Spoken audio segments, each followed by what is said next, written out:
Jackson Radio Show. At first I was dismayed. I was horrified. I should have won 2008 by a landslide. But then I spent so many nights thinking how Obama did me wrong, and I grew strong. And I wrote this comeback song, and now I'm back. Gonna break through that glass ceiling, gonna make some history. Go on now, go! Walk out the door. Might as well resign now, cause they don't want you anymore. They're gonna vote for me, though I haven't told them why. But you know I ain't humble. I ain't beyond a lie. No, no, not I. I will survive as long as I know how to lie. I know I'll stay alive. Not much time for me to live, so I got one last shot to give, and I'll survive. I will survive. Yeah, got the cash. $2 billion in my super PAC. It's my time, I mean your time. Bernie, what you laughing at? Cause I say almost anything and make it rain. I can make it rain. Are you ready for your female lord? Cause once I'm in.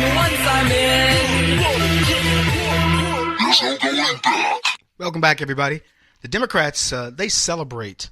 They love the idea of all these different things that come up and take the mind off of what's really going on with Russia and so on. Think about it. So they got their indictment of Manafort, who I believe Manafort will get off. He'll be freed at some point. I don't know about Papadopoulos, but he's a nobody. And things are going to shift back. We're going to stop talking about this shooter in Texas. We're going to stop talking about some of the other things that are going on. Donald Trump is over in the Far East for the next few days, whatever, week or so. And he will rock star it over there. He's going to get things out of them that we never dreamed of. He's going to get commitments. And people are going to get it. They're going to understand that the tone of D.C., not only talking about Donald Trump for the next 7 years, the tone of D.C. is going to change for the next 2 decades at least. That's what the world is waiting on. I mentioned that when I was talking about this on Friends when I was co-hosting, and I said, and I think maybe we got it in, but the Japanese only represent 1.68% of the world's population, but they generate 8% of the world's GDP. That's a big number per capita. They're 500, 600% more efficient than each person in comparison to the rest of the world. So if you look at it that way, and I'll use America as an example, we're 25% of the world's GDP, but we only have just over 300 million people. The Chinese are just over 25% of the world's GDP, and they have 1.5, or almost 1.6 billion people. So we have significantly 500% less people than the Chinese, and we generate the same amount of productivity. So think about it that way. We're on par with Japan. Now I want you to think of the numbers this way. Between China, America, and Japan, we represent about 60% of the world's GDP, the productivity of the world. Throw in South Korea, and you get a big number because the South Koreans are now becoming a major part of the GDP of the world. So for the sake of discussion, let's say that, and I don't know the number, but let's say it's another 5 or 6 points. So now you're talking 65, 66% of the GDP. 35% of the world's GDP comes out of Russia, Europe, South America, Central America, etc. Mexico, and Canada. So when we go over representing that area of the world, and we throw in South Korea,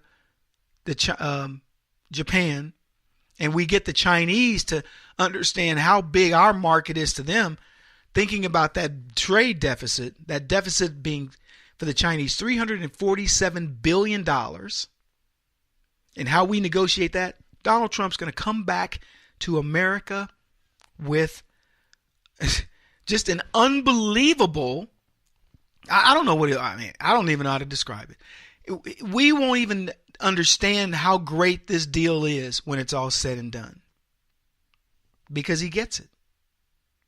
He understands it from, here's where I'll tell you, I got to really give Trump credit. I didn't think about trade as seriously as he did until he started talking about it. When he started talking about TPP and NAFTA and how these trade deals are anti-American, that we run over $500 million trade deficit every year, half for year after year, and nobody's even addressed it. And we get nothing for it. That's his biggest thing is, I'll run a deficit with you if you're getting me something that equates to my, in other words, China, I'll let you run a $300 billion trade deficit with me. But when I tell you to go take care of North Korea, you better doggone Skippy go do it. That's what he's looking for. So that's what I think is going to happen.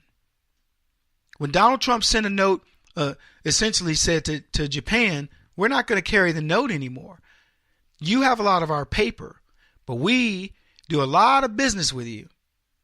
So we can get the paper situation fixed.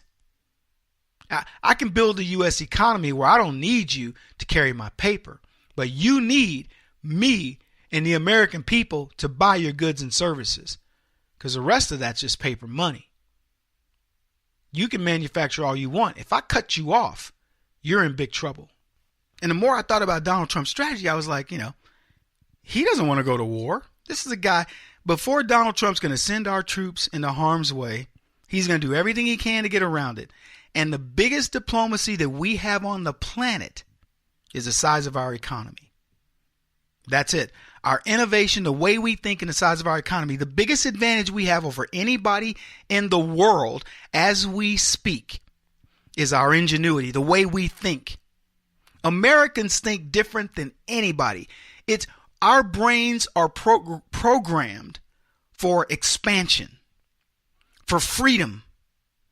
I know that sounds trivial to people, but if you go to these communist countries, or you go to places where they're so used to things just being done for them, that side of their brain isn't open. Now they're good entrepreneurs. Chinese are excellent entrepreneurs, but they're good at mimicking other people. They are not good at origination of ideas. That's why they steal a lot. We can think. We understand freedom. And if you're not born into freedom, you don't get it. You don't understand how I can think what I want, say what I want, do what I don't get. Donald Trump's the president, so it's screw Donald Trump. I can say that all day long. Go to some countries, go to North Korea and say that. Go to other countries. A reporter got arrested in Zimbabwe for tweeting something bad about Mugabe. I'm talking about a white chick from America went to another country, talk smack. Look at what happened to old Otto. He came back a vegetable from North Korea. People don't have to respect you. So understand that mentality to where you cannot speak freely. You don't even know if you can trust your own family and friends. Your imagination becomes stifled. That's what America doesn't have to worry about. Let me tell you, my team will talk. I wish my team sometimes I could have them on, and we talk about concepts and ideas, and I'll say, well, first think of it this way. And they're like, wow. And they start chuckling or laughing, and I go, what? They go, Kevin, that's brilliant. It's an amazing way. And these aren't people that are making so much money. They got to tell me, what I want to hear. No, these are people that get it. They're going, Kevin, that's brilliant. And I go, I want you to think brilliantly. I'm teaching them how to think brilliantly. I want to create brilliant thinkers. Look, right now, Zuckerberg, he stole an idea from some college kids and later paid them off and started Facebook. But here's what I'll tell you about Zuckerberg. He doesn't know how to handle Facebook. That doesn't exist in him. He's lived in a bubble of leftist ignorance, and he doesn't know what to do with it. And he's using his powers for evil right now. But let me tell you something, folks. There's somebody who can outthink Zuckerberg, who's going to come up with a better idea. I hope it's me. I hope you'll join teapartycommunity.com, and we teach him something. Because I'm going to tell you, I can outthink that guy. I'm not talking about technical thinking. I'm talking about The reason why Apple is successful isn't because Jobs was such a great engineer or technical guy, whatever. This is a dude who went and he just opened his mind. He went to other places and learned how to think. And he said to people, hey, can we bring the TV and the recorder and this into one single device and make it something interesting and cool? And, people are like, yeah, let's try to do it. And what do? We took a thing that used to just be a phone. We were happy just to have a phone. And Jobs said, no, I'm going to give you internet, the ability to talk to your friends and family by text. I'm going to give you, futuristic stuff with this, voice recorder. You can research. This is everything you're going to want it to be. Kevin Jackson on the Black Sphere Radio Network. Do you owe back taxes to the IRS or state? The secret to avoiding the IRS nightmare is to seek professional representation.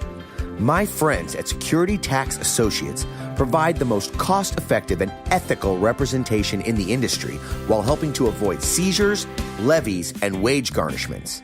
Security Tax Associates is here to ensure that the appropriate steps are taken to permanently eliminate any possibility of future tax burdens once and for all. For a free, no-obligation consultation, contact Security Tax Associates, 844-779-4177. That's 844-779-4177. 844-779-4177. Or visit them at securitytaxassociates.com.